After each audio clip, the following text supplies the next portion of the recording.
கிருஷ்ணகிரி மாவட்டம் ஊத்தங்கரை ஒன்றியம் காட்டேரி பஞ்சாயத்துக்குட்பட்ட ஒன்னகரை கிராமத்தில் பெஞ்சல் புயல் காரணமாக கனமழை அதிக அளவில் பெய்து குளம், குட்டை, ஏரிகள் அனைத்தும் நிரம்பி மக்களுடைய வாழ்வாதாரத்தை பாதிப்படைய செய்துள்ள நிலையில் காட்டேரி பஞ்சாயத்து ஒன்னகரை கிராமத்துக்குட்பட்ட ஆறுமுகம் என்ற கூலி தொழிலாளியின் வீடு முழுவதுமாக சேதமடைந்த நிலையில் தங்க வீடு இல்லாமல் உடல்நிலை மோசமான நிலையில் உள்ள தாயாரை உடன் வைத்துக்கொண்டு தந்தையும் மிகவும் முதியவர் இந்த நிலையில் இருக்க வீடு இல்லாமல் தவித்து கொண்டிருக்கும் இந்த கூலி தொழிலாளியின் நிலையை பற்றி விவரிக்கின்றோம்.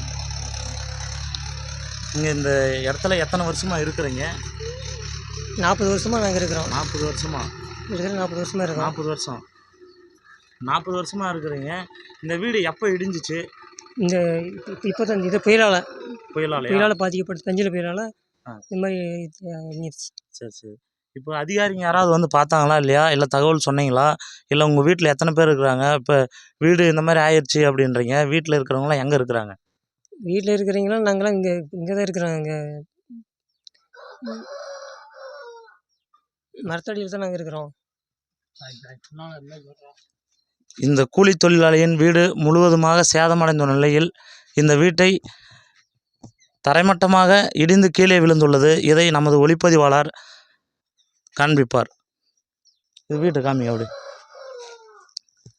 இடதுபுறம், பின்புறம் என அனைத்து பகுதிகளிலும் இடிந்த நிலையில் உள்ளது. இந்த கூலி தொழிலாளியின் தாயார் ஒரு கை கால்கள் செயலிழந்து வீட்டிலேயே சிகிச்சை பெற்று வருகின்றார்.